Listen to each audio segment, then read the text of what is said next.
பொதுவாக நதிகளை பெண்களாக கருதுவது நம் நாட்டினுடைய மரபு. சிவனுடைய ஒரு பக்கத்திலே இடப்பாகத்திலே சரிபாதியாக அம்மை வீற்றிருக்க சிவனார் கங்கையாகிய பெண்ணை தலையிலே எவ்வாறு சூடிக்கொள்ளலாம் என்று அம்மை சிவனிடத்திலே கோபம் கொள்கிறார். உங்களுக்கு வரலாறு புரியும் என்று நினைக்கின்றேன். சிவனாருடைய சாரம் மனைவி சிவகாமி அல்ல. அப்படி இருக்கும்பொழுது கங்கையாகிய இன்னொரு பெண்ணை தடையிலே எப்படி தரித்துக் கொள்ளலாம் என்று அம்பாள் சிவனிடத்திலே கோபம் கொள்கிறார். உடனே சிவன் அதற்கு பதில் தர வேண்டும் அல்லவா? மிக அழகாக சாமவேதம் பாடி அந்த ஊழலை தீர்த்ததாக வரலாறு செய்கிறார். சிவன் தன்னுடைய திருவாயிலே மொழிந்தருளி செய்ததுதான் 4 வேதம். ஆனால் 4 வேதத்தை தன் திருவாய் மொழிந்து அருளி செய்த சிவன் மிகவும் விரும்பி கேட்பது நல்லிசை நற்றமிழ் மாலை. மூவர் பாடிய நல்லிசை நற்றமிழ் மாலை. அந்த மூவர் பாடிய நல்லிசை நற்றமிழ் மாலையை சுந்தரமூர்த்தி நாயனார் வாயிலாக கேட்டு அருகி உமையம்மைக்கும் உலகாடும் நாயகனாக விளங்கும் கூத்தபிரானுக்கும் இடையே நடந்த அந்த கோபத்தை ஊழலை தீர்த்து கொண்டதாக வரலாறு செய்கிறது. ஏன் கங்கையை சூடிக்கொண்டார் என்றால் உலகம் அழிந்துவிடக் கூடாது, உலகத்தினுடைய இயக்கம் பாதிப்படையக்கூடாது, உயிர்கள் யாவும் இன்புற்று வாழ வேண்டும் என்ற காரணம் பற்றியே சிவனார் தன்னுடைய சிறு தடைமுடியிலே கங்கையை தரித்துக் கொண்டார் என்பதனை அம்மைக்கு புரிய வேண்டும் அல்லவா? அதை புரிய வைப்பதற்கு வேதத்தை ஓதியும் அது மட்டுமல்லாது சுந்தரனுடைய அந்த திருப்பாட்டினை காதால் கேட்டு நாமெல்லாம் உறுதி பெற வேண்டும் என்பதற்காக இந்த ஊழல் வரலாறு அரங்கேறியது. இதற்கு சான்று சொல்ல வேண்டும் அல்லவா? எந்த ஒரு வரலாறும் சான்று இல்லாமல் இருக்கக்கூடாது. சான்று சொன்னால்தான் எல்லோரும் நம்புவார்கள். இதை மிக அழகாக அப்பரடிகள் பாடல்களை சொல்கிறார். என்ன சொல்றார்? சூடினார் கங்கையாளை சூடிய துடனி கேட்டு அங்கு ஊடினார் நங்கையாளும் ஊடனை ஒழிக்க வேண்டி பாடினார் சாமவேதம் பாடிய வாணியாலே ஆடினார் கெடிலவேலி அதிகை விரட்ட நீரே. பாடல் பொருள் வெளிப்படை. சூடினார் கங்கையாளை சிவன் சூடினார். சூடிய துடனி கேட்டு செய்தி கேட்டு அங்கு ஊடினாள் நங்கையாளும் கோபம் கொள்கிறாள் அம்மை. ஊடலை ஒழிக்க வேண்டி ஊடலை தீர்க்க வேண்டும். பாடினார் சாமவேதம். யார் பாடினார்? சிவனே பாடுறார். பாடிய வாணியாலே ஆடினார் ஆடவும் செய்கிறார். அந்த ஆடல் வல்லான் தான் இந்த கூத்தபிரான். கெடிலவேலி அதிகை விரட்ட நீரே என்று பாடல் செய்கிறார்.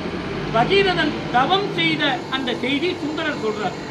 போர்த்த நீர் செவியாளர் அந்தனர்க்கு பொழில்கொள் ஆள் நிகழ்க்கு அறம் புரிந்து அருள் புரிந்து பார்த்தனுக்கன்று பாசுபதம் கொடுத்தருளினாய் பண்டு பகீரதன் வேண்ட. இந்த இடத்துல சொல்ற பண்டுனா ரொம்ப தொன்மையான. பகீரதன் வேண்ட ஆர்த்து வந்து இழியும் புனர்கங்கை நங்கையாளை நின் சடைமிசை கறந்த தீர்த்தனே நின்றன் திருவடி அடைந்தேன் செடும் பொழில் திருப்புன்கூர் உள்ளானே. பண்டு பகீரதன் வேண்ட பகீரதன் வேண்டினார். ஆர்த்து வந்து இடியும் வேகமா வருது கங்கை. புனல் கங்கை, புனல்னா தீர்த்தம். நங்கையாளை அது ஒரு பெண். நீன் சடைமிசை கறந்த தீர்த்தனே. சடையில ஒழித்து வச்சுக்கிட்டார் யாரு? சிவபெருமான். ஏன்னா அம்பாள் கோச்சுப்பான்னு அவருக்கு தெரியும். அதனால சடையில ஒழித்து வைத்துக் கொண்ட நீ சடைமிசை கறந்தன ஒழித்து வைத்த தீர்த்தனே. சிவனே தீர்த்தம் தான்.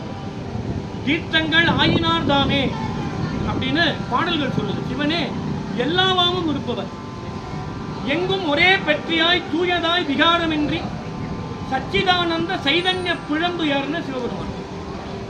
அங்கிங்கும் இல்லாதபடி எங்கும் பிரகாசமாய் வியாபகமாக இருக்கக்கூடிய பரம்பொருள் இந்த சிவபெருமான். அப்படி இருக்கக்கூடிய சிவபெருமான் கங்கையை சடையிலே மறைத்து வைத்தார். ஏனென்றால் அம்பாள் கோச்சுப்பான ஒரு தெரியும்.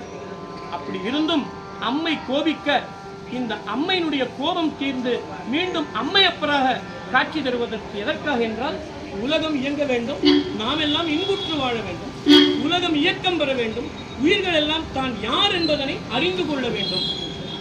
உயிர்கள் இறைவனுக்கு அடிமையே என்ற தத்துவத்தை நாம் அனைவரும் புரிந்து கொள்ள வேண்டும். சிவபெருமான் தலைவன், நாம் எல்லாம் அடிமை. அவன் அண்டன், நாம் எல்லாம் சேனன்.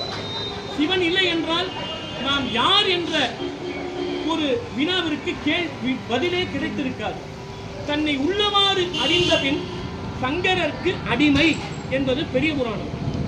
தன்னை உள்ளவாறு அறிதல், அந்த உள்ளவாறு அறிவதற்காக உயிர்கள் எல்லாம் பேரின்பம் பெற்று வாழ்வதற்காக, என்றும் நீங்காத ஒரு இன்பத்தை பெறுவதற்காக அம்மையோடு சேர்ந்து அந்த அம்மையப்பராக மாதுருபாகராக சிவனார் காட்சி தருவார். இப்பொழுது அம்மை சிவனிடத்திலே கோபம் கொண்டு வேகமாக கோயிலுக்கு சென்று விடுவார். உள்ளே அம்மை ஒரு இடத்திலும் அப்பன் ஒரு இடத்திலும் பிரிந்திருப்பார்கள். இந்த ஊழலை தீர்க்க வேண்டி சுந்தரமூர்த்தி நாயனார் அம்மையிடத்திலும் அப்பனிடத்திலும் தூது சென்று அம்மைக்கு விளக்கம் கொடுத்து சிவனாரை சமாதானப்படுத்தி அம்மையும் அப்பனையும் சேர்த்து வைக்கக்கூடிய அந்த வைபவம் உள்ளே நிகழும். இதுவே ஊழல் புராணத்தினுடைய சாரமாகும். திருச்சிற்றம்பலம். ஹரஹர நம பார்வதி பதையே. தென்னானுடைய சிவனே போற்றி, போற்றி.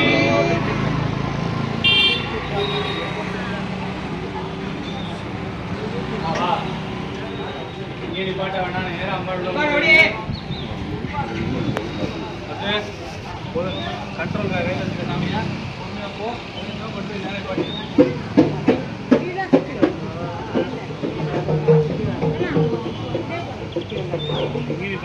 பின்னாடி எடுத்துக்கோங்க. வண்டி இருக்காடே, சேர்ச்சோடி சேர்ச்சோடி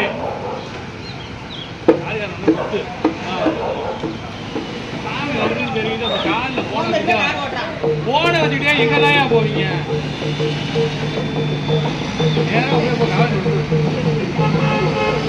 சாமி வராரு, இந்த பக்கம் போன வச்சுட்டு குத்துறானா எவன் போகுது?